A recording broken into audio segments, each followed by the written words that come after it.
மகனே, உனது வாழ்வில் துன்பத்தில் துவளும் யாராவது ஒருவரின் வாழ்வில் நீ ஏதேனும் ஒரு மாற்றத்தை உருவாக்கி அவரை துன்பத்திலிருந்து மீட்டெடுத்து முன்னேற்ற பாதையில் கொண்டு சென்றால் நீ மனிதனாக பிறந்ததன் பலன் உன்னை முற்றிலும் வந்தடையும்.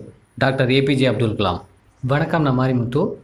நிறைய பேர் கமெண்ட்ஸ், இமெயில்ஸில் அதிகமாக கேட்குற ஒரு கேள்வி, ஆர்டிஐக்கு லெட்டர் ஃபார்மேட் அனுப்புங்க, பட்டா வாங்கணும் அதுக்கு லெட்டர் ஃபார்மேட் அனுப்புங்க, அதுக்குன்னு எதுக்கோ லெட்டர் ஃபார்மேட் கேட்குறீங்க. உங்கள் எல்லாருக்கும் ஒரே விஷயம் சொல்கிறேன், எதுக்குமே லெட்டர் ஃபார்மேட் அப்படின்னு ஒன்று கிடையவே கிடையாது. நாம் எழுதுறது தான் லெட்ரு.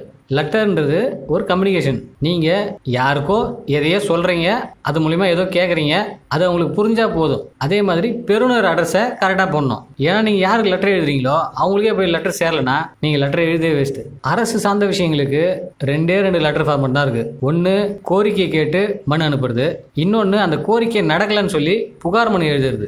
கோரிக்கை மனு, புகார் மனு, ரெண்டே ஃபார்மேட் தான் உங்களுக்கு தேவை. இந்த ரெண்டு ஃபார்மேட் தான் என்னன்னு சொல்லி நீங்கள் பார்க்க போகிறோம்.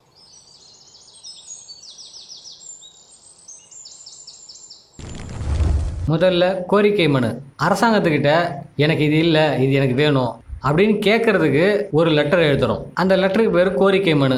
அதோட ஃபார்மேட் என்னன்னு பார்த்துருவோம். எல்லா லெட்டருக்கும் முதல்ல எழுதும் தலைப்பு. உங்களுக்கு என்ன விஷயம் வேணுமோ அது வேண்டி விண்ணப்பம் அப்படின்னு போடுங்க. அதாவது உங்களுக்கு பட்டா வேணும்னா பட்டா வேண்டி விண்ணப்பம், ஒரு ஆர்டிஐ போறீங்கன்னா தகவல் வேண்டி விண்ணப்பம், இந்த மாதிரி உங்களுக்கு என்ன வேணுமோ அது வேண்டி விண்ணப்பம் போட்டீங்கன்னா அதான் தலைப்பு.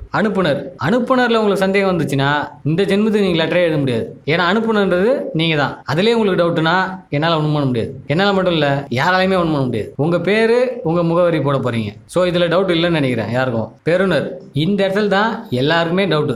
இது உங்களுக்கு புரிஞ்சிச்சுன்னா நீங்கள் யாருக்கு வேணால் லெட்டர் எழுதுவீங்க. சாம்பிளுக்கு நீங்கள் வட்டாட்சியர் அலுவலகத்துக்கு ஒரு லெட்டர் எழுதிங்கன்னு வச்சுக்குவோம். துறை தலைவரின் பொதுவான பெயர். வட்டாட்சியர் அலுவலகத்தில் வட்டாட்சியருக்கு அனுப்புறீங்கன்னா அந்த வட்டாட்சியரோட பேர் தெரியணும்னு அவசியம் கிடையாது. பொதுவாக வட்டாட்சியர்னு போட்டால் போதும். இப்போ ஒரு சர்வேருக்கு லெட்டர் எழுதுனீங்கன்னா சர்வேன்னு போட்டால் போதும். அவர் மாரிமுத்துவா, தீனாவா, பார்த்திபனா, அதெல்லாம் தேவையில்லாது. பொதுவாக வட்டாட்சியர்னு போட்டால் போதும். இந்த இடத்துல நிறைய பேர் டவுட் வரீங்க. இப்போ உங்களுக்கு கிளியர் ஆகும்னு நினைக்கிறேன். அது போட்டுட்டு கீழே அலுவலகம் அமைந்துள்ள முகவரி போட்டால் போதும். அதாவது வட்டாட்சியர் அலுவலகம் விக்கிரவாண்டி, விழுப்புரம் மாவட்டம், பின்கோடு என்னவோ அதை போட்டால் போதும். உங்கள் ஊர் வட்டாட்சியர் அலுவலகத்துக்கு என்ன முகவரி என்ன கேட்காதீங்க. தெரியலன்னா டைரெக்டாக வட்டாட்சியர் அலுவலகத்துக்கு போங்க.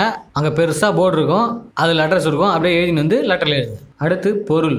என்ன கோரிக்கையோ அதனோட சுருக்கமாக சொல்கிறது தான் பொருள்னு சொல்கிறாங்க. இப்போ நீங்கள் ஒரு புறம்போக்கு இடத்துல இருக்கீங்கன்னு வச்சிங்களேன், புறம்போக்கு இடத்திற்கு பட்டா வேண்டி விண்ணப்பம் அப்படின்னு போட்டால் போதும். இந்த பொருள்லையே நீங்கள் கேட்குற விஷயத்துக்கு சட்டப்படி கேட்குறீங்க, அதாவது உங்களுக்கு சட்டப்படி கொடுத்தே ஆகணும் அப்படி ஒரு சட்டம் போட்டிருக்காங்க ஏற்கனவே அப்படின்னா அந்த சட்டத்தை மென்ஷன் பண்ணிங்கன்னா இன்னும் உங்களுக்கு ப்ளஸ் ஆகும். இப்போ தகவல் அறியும் உரிமை சட்டம் 2005 படி அப்படின்னு போடுறோம் இல்லையா, அதே மாதிரி தான். கீழே பொருளில் சுருக்கமாக சொன்னதை அதுக்கப்புறம் நீங்கள் விரிவாக சொல்ல போகிறீங்க. இப்போ நீங்கள் ஒரு பட்டா கேட்குறீங்கன்னு வச்சிங்களேன், ஐயா நான் மேற்கண்ட முகவரியில் இத்தனை வருஷமாக வாழ்ந்துட்டு வரேன், எங்கள் குடும்பத்தில் எத்தனை பேர், பட்டா இல்லாமல் என்னால் மின்சார வசதி இருக்க முடியல, இந்த மாதிரி உங்கள் கோரிக்கைக்கான காரணங்களை சொல்லணும். உங்களுக்கு எதுக்காக அந்த கோரிக்கை நிறைவேற்றணும் அரசாங்கம் அப்படின்றத நீங்கள் தெளிவாக சொன்னீங்கன்னா கண்டிப்பாக அரசாங்கம் நிறைவேற்றுவாங்க. இப்போ நான் ஒரு சாம்பிள் தான் சொன்னேன். இந்த மாதிரி உங்களுக்கு என்ன பிரச்சனை இருக்கோ அந்த பிரச்சனைக்கான காரணங்களை முழுசாக சொல்லி இதனால் எனக்கு இந்த கோரிக்கை நிறைவேற்றுங்க அப்படின்னு சொல்கிறது தான் மெயின் கண்டென்ட்டே.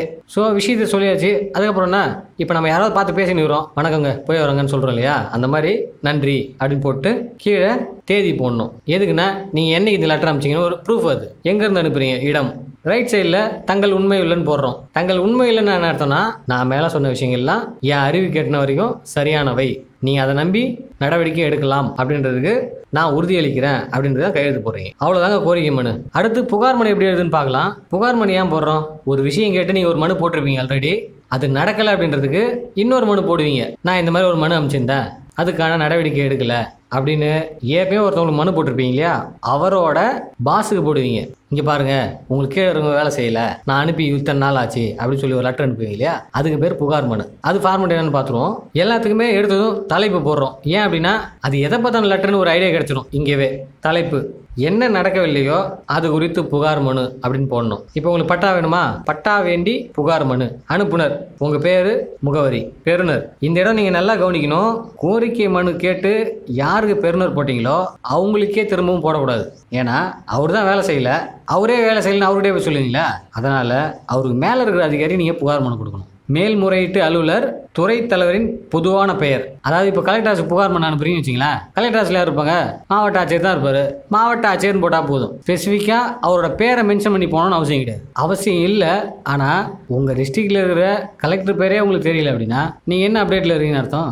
நானும் முன்னாடி தான் படத்தில் யார் நடிச்சுன்னு கேட்டால் உடனே விஜய் சேதுன்னு சொல்கிறீங்களா? உங்கள் மாவட்டத்தோட கலெக்டர் யாருன்னு கேட்டால் அதையும் சொல்ல தெரியணும். அப்படி தெரியலனாலும் மாவட்ட ஆட்சியர் அவர்கள்னு போட்டால் போதும். மாவட்ட ஆட்சியர் அலுவலகம் விழுப்புரம் பின்கோடு போட்டால் போதும். இது நான் எங்கள் ஊருக்கு சொல்லுங்கிறேன், உங்கள் ஊருக்கு என்ன நீ அதை போடணும். சில பேர் அடிச்சாங்க மாரி மாவட்ட ஆட்சியர் அவர்கள் மாவட்ட ஆட்சியர் அலுவலகம் உங்கள் இன்னும் அதை போடாமல் விழுப்புரம்னே போகிறது. சில பேருக்கு லெட்டர் ஃபார்ம் பண்ணால் என்னன்னு தெரியும். அவங்களாம் இது இதெல்லாம் ஒரு வீடியோவாப்பா அப்படின்னு கேட்பீங்க. உண்மையை சொல்ல போனால் 90% பீப்புளுக்கு ஒரு லெட்டர் எழுது அப்படின்னு தெரியல. அதனால தான் இந்த வீடியோவை. அடுத்து பொருள். புகாரின் சுருக்கம். இப்போ நீங்கள் ஏற்கனவே பட்டா கருதின்னு வச்சிங்களேன், பட்டா விண்ணப்பத்திற்கு நடவடிக்கை எடுக்க கோரி புகார் அளித்தல் அப்படின்னு போட்டால் போதும். இப்போ நீங்கள் கேட்குற கேள்விக்கு ஏதாவது சட்டம் இருந்ததுன்னா அந்த சட்டத்தை நீங்கள் மென்ஷன் பண்ணலாம். அதுக்கப்புறம் மதிப்புக்குரிய ஐயா அப்படின்னு போட்டு உங்களின் கோரிக்கையும் அதை ஏன் அரசு நிறைவேற்ற தவறியது என்ற காரணத்தையும் தெளிவாக குறிப்பிடணும். மேல்முறையீட்டு அலுவலரை தலையிட்டு முடித்து தர சொல்ல வேண்டும். உங்களோட பிரச்சனை என்ன, அதை ஏன் அரசு செய்ய தவறிடுச்சு, இந்த 2 விஷயத்தையும் தெளிவாக சொல்லணும். இப்போ நீங்கள் லெட்டர் அனுப்புறீங்க இல்லையா, அந்த மேல்முறையீட்டு அலுவலர் நீங்கள் தலையிட்டு இந்த விஷயத்தை முடிச்சு கொடுங்க அப்படின்னு அவர்கிட்ட கேட்கணும். கேட்டுட்டு முன்னாடி சொன்ன மாதிரி தான் போய் வரணும்னு சொல்றதுக்கு வணக்கம் நன்றி சொல்லுவோம் இல்லையா, அது மாதிரி நன்றின்னு சொல்லிட்டு தேதி இடம் போட்டுங்க. இல்லை நீங்கள் கவனிக்கணும் ஒன்று, புகார் மனு அனுப்பும்போது நீங்கள் முன்னாடியே கேட்ட விஷயத்துக்கு ப்ரூஃப் இருக்கணும். எப்பயுமே ஒரு கோரிக்கை மனு போடுறோம் அப்படின்னா ஒரு ஜெராக்ஸ் எடுத்து வச்சுக்கணும். ஏன்னா கவர்மெண்ட் ஆஃபீஸுக்கு போகிற லெட்டரு யார் டேபிள் கடியில் வேணா இருக்கலாம், நாம் கேட்கும்போது கண்டிப்பாக அவங்கள தேடி எடுக்க முடியாது. அதனால் நீங்கள் ஒரு ஜெராக்ஸ் வச்சுருந்தீங்கன்னா இந்த மனுவுக்கான நடவடிக்கை என்ன அப்படின்னு கேட்கும்போது நீங்கள் அமிச்ச ஜெராக்ஸே வச்சு அதுக்கான நடவடிக்கை எடுப்பாங்க. இதுவே நீங்கள் ஜெராக்ஸ் போட்டு வைக்கலன்னா தம்பி என்னைக்கு அமிச்சியா அப்படின்னு கேட்க கூட வாய்ப்பு இருக்குது. அதனால் ஒரு கோரிக்கையை கேட்குறீங்கன்னா அதை ஜெராக்ஸ் போட்டுன்னு ரெஜிஸ்டர் போஸ்ட்டில் பண்ணுறது ரொம்ப நல்லது. தங்கள் உண்மையுள்ள கையொப்பம். இவ்வளோ தான் புகார் மனு. ஸோ கோரிக்கை மனு அப்படின்னா எனக்கு ஒரு விஷயம் வேணும் அப்படின்றது கேட்குறது. புகார் மனு அப்படின்னா நான் ஒரு விஷயம் கேட்டிருந்தேன், அது நடக்கலை, அது நடத்தி கொடுக்குமாறு உயர் அதிகாரிகிட்ட நம்ம கம்ப்ளைண்ட் பண்ணுறது. இவ்வளோ தாங்க லெட்டர் ஃபார்மேட்டு. இனிமேல் யாராவது லெட்டர் ஃபார்மேட் கேட்டிங்கன்னா நான் இந்த வீடியோ லிங்க் தான் அனுப்புவேன். முதல்ல இன்னொரு விஷயம் தெரிஞ்சுங்க, ஒரு பிரச்சனை நடக்குது அப்படின்னா அது உங்கள் பிரச்சனை. உங்கள் பிரச்சனையை உங்களை விட யாரும் நல்லா எழுத முடியாது. உங்கள் தேவை என்னன்னு உங்களுக்கு தான் தெரியும். உங்கள் தேவை என்னான்னு நீங்கள் தான் கேட்கணும். லெட்டர் ஃபார்மேட் கேட்டிங்கன்னா எனக்கு அந்த பிரச்சனை நடந்தது, நான் எப்படி எல்லாத்தையும் எழுத முடியும்? தலைப்பே நீங்கள் போகலனாலும் சரி தான், பெறுநர் மட்டும் போட்டு உங்கள் விஷயத்தை என்னன்னு எழுதிட்டு கொரியர் பண்ணாலும் வேலை நடக்கும். இங்கே தலைப்பு, அனுப்புனர், பொருள், மதிப்புக்குரிய ஐயா இதெல்லாம் போடாட்டும் வேலை நடக்கும். ஆனால் லெட்டர் படிக்கிறவங்களுக்கு எளிமையாக புரியணுன்றதுக்காக தான் மேலே தலைப்பு நான் போடுறது. அனுப்புனர் ஏன் போனோன்னா அவங்க உங்களை திருப்பி கான்டாக்ட் பண்ணுறதுக்கு. பெறுநர் ஏன் போகிறோன்னா அவங்களுக்கு லெட்டர் போய் சேர்றதுக்கு. சப்ஜெக்ட் ஏன் போகிறோன்னா உங்கள் லெட்டர் எந்த அளவுக்கு முக்கியம் அப்படின்றத சொல்கிறதுக்காக. மதிப்புக்குரிய ஐயா அது கீழே போகிறது எல்லாமே உங்களோட பிரச்சனை என்னவோ அதை அப்படியே சொல்கிறதுக்கு. தேதி இடம்லாம் நீங்கள் எங்கே அனுப்புறீங்க, என்னைக்கு அனுப்புறது ப்ரூஃப். தங்கள் உண்மையுள்ள கையொப்பம் போகிறது எதுக்குன்னா நான் சொன்னதெல்லாம் காட்டுதாங்க, இதை நம்பி நீங்கள் கொடுக்கலாங்க அப்படின்றது. இவ்வளோதான் ஃபார்மேட்டு. நீங்கள் இன்னொரு விஷயம் கவனிக்கணும், அனுப்புனர் தான் ஃபஸ்ட்டு போடணுமா, பெறுநர் ஃபஸ்ட்டு போடக்கூடாதா? போடலாம், யார் போடக்கூடாது? எல்லாம் நம்ம விருப்பம் தாங்க. அட தப்பாக கூட எழுதுங்களேன், இதில் என்ன இருக்குது? ஒரு முறை தப்பாகட்டும், 2ஆம் முறை கற்றுங்க. யாராவது அரெஸ்ட் பண்ண போகிறாங்களா, தப்பு பண்ணிட்டீங்க அப்படின்னு, இல்லை ஜெயிலில் போட போகிறாங்களா? ஒரு லெட்டர் எழுதிக்கே நீங்கள் தடுமாறினீங்கன்னா எப்படி நீங்கள் லஞ்சம் கொடுக்க மாட்டேன்னு எழுதி நிற்பீங்க? நான் கடைசியாக சொல்கிறது ஒன்றே ஒன்று தான், நீங்களே உங்கள் லெட்டரை எழுதுங்க, தப்பாக இருந்தாலும் பரவாயில்ல. இதை விட பற்றி லைக் பண்ணுங்கள், யாருக்கு தேவையோ அவங்களுக்கு ஷேர் பண்ணுங்கள். வேற ஒரு நல்ல வீடியோ சந்திக்கிறேன். நன்றி.